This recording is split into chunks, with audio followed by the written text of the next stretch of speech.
Well, we just wrapped up another glorious Easter weekend, and boy, was it glorious. I hope you all were able to get out and enjoy the weather a little bit. I know that on my way to church on Sunday morning, it was a really beautiful day, and it made going to church that day that much nicer. Thankfully, the weather was beautiful on both Saturday and Sunday. I know that on Saturday there were a lot of folks in town for the Easter parade, and I'm sure they appreciated the sun.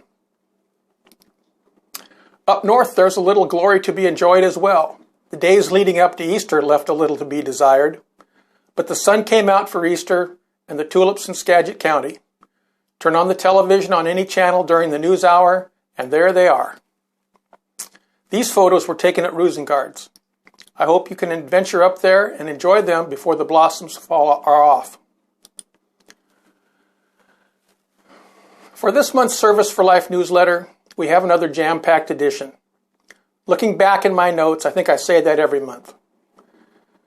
Nevertheless, on page 1, I started off with an article about benefits of combining certain foods to help boost our health. I've tried most of them, and whether they have any health benefits or not, they're pretty good. The exception for me being kale with the almonds. I'm sorry, but kale is just wrong, and in my youth, it was sent straight to the pigs. On page 2, I included a piece about how to be a better friend and how important our friendships can be to the other person. Being a friend to someone is probably more important than having friends. Relationships with folks we care about is what makes for a great life. Treasure your friends. Also on page 2 is a bit about data usage on your cell phone. I don't know about you, but my phone data plan is crazy. I try to use free Wi-Fi whenever and wherever I can, but about 10 days before the end of my billing cycle, I seem like I always get a text message from Verizon telling me that my monthly allotment is nearly used up. I don't have a clue how that's happening. Maybe my article can help us all. I know I'll be digging deeper very soon.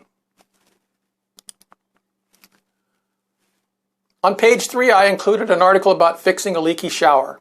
Whether it's your shower or some other plumbing issue, these tips are applicable. I take pictures of everything these days. That old saying about a picture is worth 10,000 words is so true, and particularly in these cases. Take a picture of your problem and then show it to the guy at McDaniel's Do It Center so he won't have to wonder what you're talking about. On page 4, I included a story related to baseball. I guess it's a spring thing.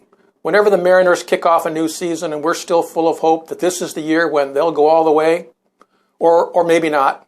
Anyway, this article isn't about baseball, but what we learn about life from baseball, and in all truth, from many other sports.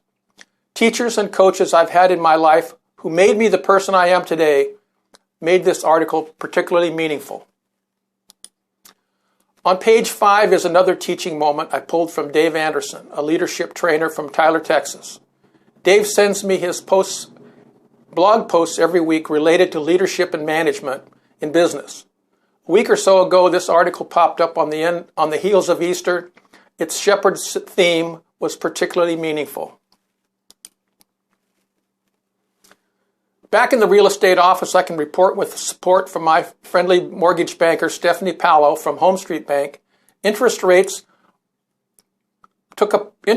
increases took a pause and even dropped back down to almost 2017 lows. So the trend of rising mortgage rates has subsided a bit for now. And as you can see, maybe you can see, here, inventory of homes for sale in the market are still at record lows. Currently, in Snohomish County, there's only 841 homes for sale, 112 condominiums, and would you believe it? Only 14 manufactured homes.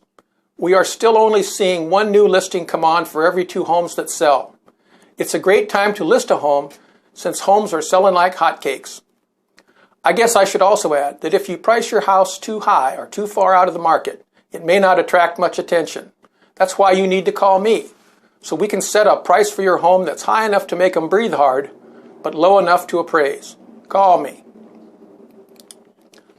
Oh, and finally, I don't want to go without reminding you all about Mother's Day on Sunday, May 14th.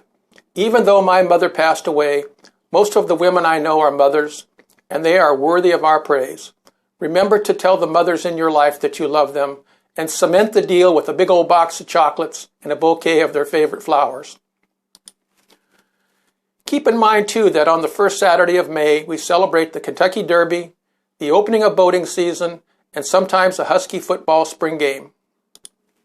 So, that wraps it up for another month. I hope you enjoy my newsletter, and remember, if you need a realtor or know somebody who needs a realtor, I'm available for duty. Call me, text me, email me, or flag me down on the street. I'm here for you. For all my existing clients, thank you so much for letting me serve you. Oh, and a heads up. If you know of anybody who's a real estate investor, I've been boning up on the 1031 tax-deferred exchanges. With the government talking about tax reform, knowing how to shelter your capital gains will be critical. So that's it. Thank you again, and I'll see you next month.